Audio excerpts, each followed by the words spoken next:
Hello, everyone, and welcome back into the GSMC Fantasy Sports Podcast, brought to you as always by the GSMC Sports Network.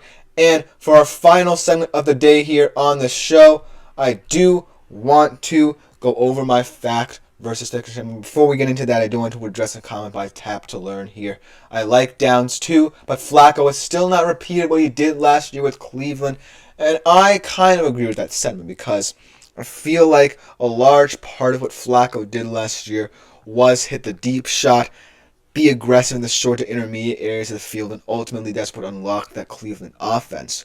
But I still don't necessarily think that Flacco has to be the everyman for the Colts. He just has to be serviceable enough for me to feel comfortable with me proclaiming that Josh Downs can be an effective fantasy wide receiver, because I believe in Josh Downs very highly.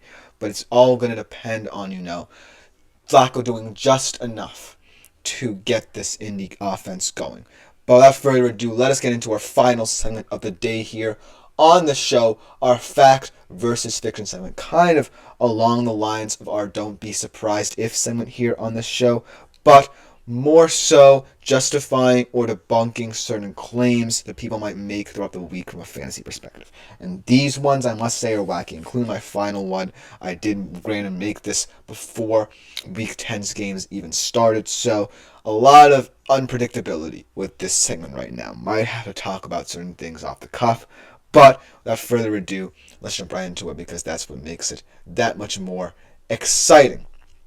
And the first take kind of stems from a take that I had yesterday in my Don't Be Surprised If segment. So we're going to go over it again. It's about Seattle upsetting San Fran behind the stellar receiving efforts of that trio that you see on my screen, DK Metcalf, Tyler Lockett, and JSN.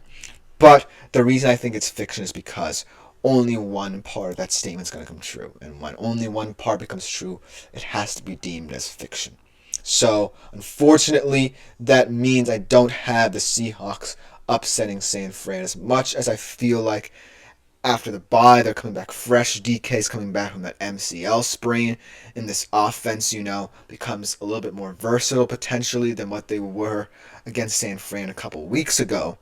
I still feel like, they're just going to shoot themselves in the foot in certain situations enough so that San Fran can take advantage of that. Because granted, San Fran still doesn't look like itself either. They just got back their own weapon, Christian McCaffrey, from injury, and they still had to wait for a last-minute field goal from Jake Moody, who granted had missed 3 field goals in that game, to put away a Tampa Bay Bucks team playing yet again without Mike Evans and Chris Godwin. So it's an interesting debate here, but I still don't think Seattle has the goods to beat San Fran just yet.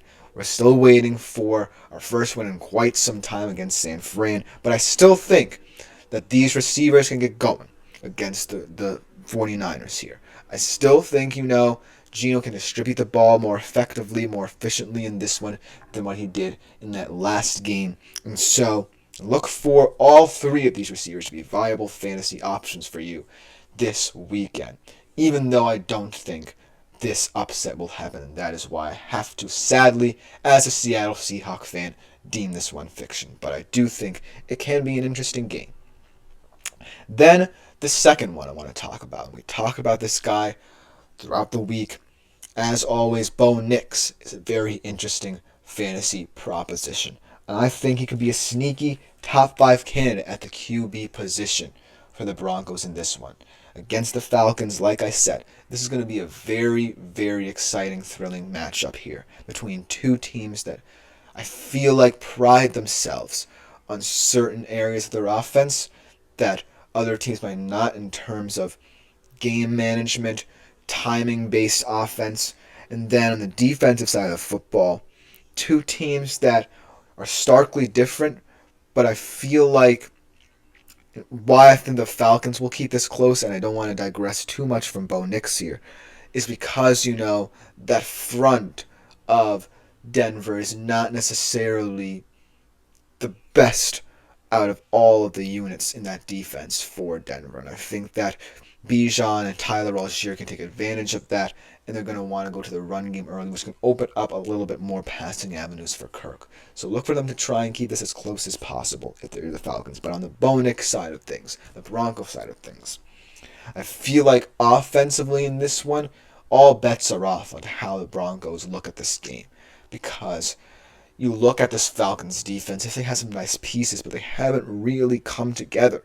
And I feel like Bo Nix, still, like I said, has some erratic moments. That second half against the Chiefs, a prime example. Yes, it was a tough defense, but after what he did in the first half, staking them to that 14-3 lead and kind of being non-existent in that second half is a little bit worrying.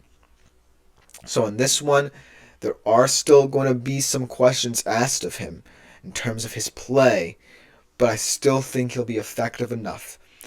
Whether he's on the run with his legs or throwing the ball downfield to Courtland Sutton, to where I feel like he can produce nice numbers against this pretty bad Falcons pass defense.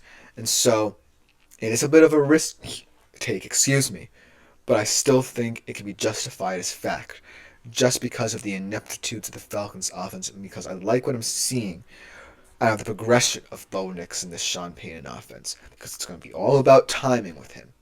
It's not necessarily, run game or pass game. It's going to be timing based, getting the tempo going, and if Bo Nix can do that to great effect against this defense that he can settle in against, then look for him to potentially crack the top 5 at his position, because I truly think that his progression is one to monitor from a fantasy perspective as well. Then, the third take I want to talk about here, Jayden Daniels. Potentially not going to be living up to his standards against Philly. And I think that, Jayden Daniels is not necessarily someone who you would say is going to be a 300, 350 plus yard passer. And that's why, this game could be a little bit skeptical, as Taplin says, is Denver too pass happy? Who are their backs? That's a good point, because, a large part of what Sean Payton wants to do is roll out Bo Nix, maybe have him on the run, and potentially in the play action game be a little bit more proactive. But I do like their backs a lot, even though they're not noticeable. They have guys like McLaughlin, like Williams, who can impact the game. Maybe not the deepest of running back rooms, but still guys who can set the tone in early downs and open up some avenues for Bo Nix in that offense. Maybe not over the past couple of weeks, because we've seen Bo Nix take more command, but they're certainly there, and they certainly have to be accounted for if you're Atlanta in this one, or else Bo Nix can wreak havoc on this defense. But getting back to the other rookie QB here against Philly, the reason why I think it's fiction is because Jayden Daniels has been truly ordinary in his extraordinariness, if that makes sense. He hasn't necessarily pushed too much. He hasn't necessarily forced the issue for the Commanders game in, game out. And he's played within himself. And he's played efficiently in Cliff Kingsbury's system. And he looks comfortable week in, week out. And against Philly, I don't think he's going to be daunted. I think the Commanders lose this game in a close one, but he's not going to be as daunted as some people might think. Because while it's the toughest matchup to date, and, this is for the NFC East, hypothetically, he did admirably against Pittsburgh, which is arguably a tougher defense, and he's been doing it all year long. And I feel like he's kind of in his own lane here in this rookie QB class, because, questions are going to be asked, well, this is more of a college-style offense than some other guys who are rookies are playing. But it's what he's comfortable in doing, and if he can win football games with it and play efficient turnover-free football, then why change it? Because he's proven that he can go toe-to-toe with some of the more competitive teams in the league and hold his own. So look for him to continue to be his efficient self in this one against Philly. And now, last but not least, perhaps the most embarrassing take I've ever had in the history of the show. Did write this before, the games happened, so I didn't get to see the ineptitudes of the Cowboys offense in full force before making this prediction, but I still think it holds merit. And that is Cooper Rush having an impact here on the Cowboys offense. Now, obviously, that was a disaster class against the Eagles. But it's the Eagles. And it's a team that the Cowboys shouldn't be expected to beat in this juncture of time this season. And so, yes, the schedule for them isn't necessarily the best, but there are going to be some moments where I feel like Cooper Rush can be impactful. From a fantasy perspective, this is more for you guys in Superflex, deeper leagues who are more concerned about depth than, say, 12-man leagues. Cooper Rush, I feel like the reason why he's going to be the most effective option going forward at the QE position for the Cowboys is because he has experience. And not for nothing, that loss against Philly only dropped his record to 5-2. That's still the best winning percentage of any quarterback. Yes, it's a small sample size, a minimum of 6 or 7 starts in this era. But I feel like, regardless of that, I feel like this offense needs to go back to basics. And Cooper Rush is the most back-to-basics quarterback, potentially, in the NFL right now.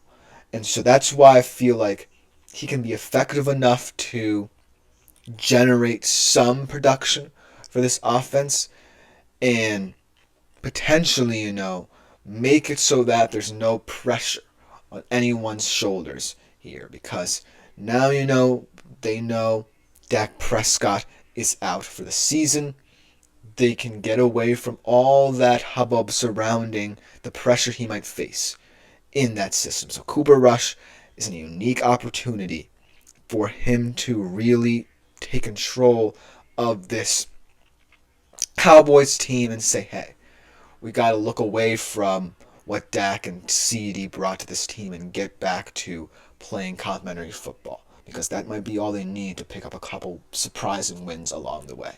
But let me know what you think in the comments. This will just about do it for today's show. Thank you for tuning in. This has been the GSMC Fantasy Sports Podcast, brought to you as always by the GSMC Sports Network. I've been Christopher Shepard. Thank you all for tuning in. We'll be back tomorrow at 3:30 p.m. Eastern Standard Time. Remember to like, follow, and subscribe to the show in the network if you want more content such as this, and also continue making yourselves available to the Super Chat, Super Thanks, Super Stickers features here on YouTube to contribute and interact with the show while it is live streaming. But other than that, I am out till tomorrow. Thank you all yet again.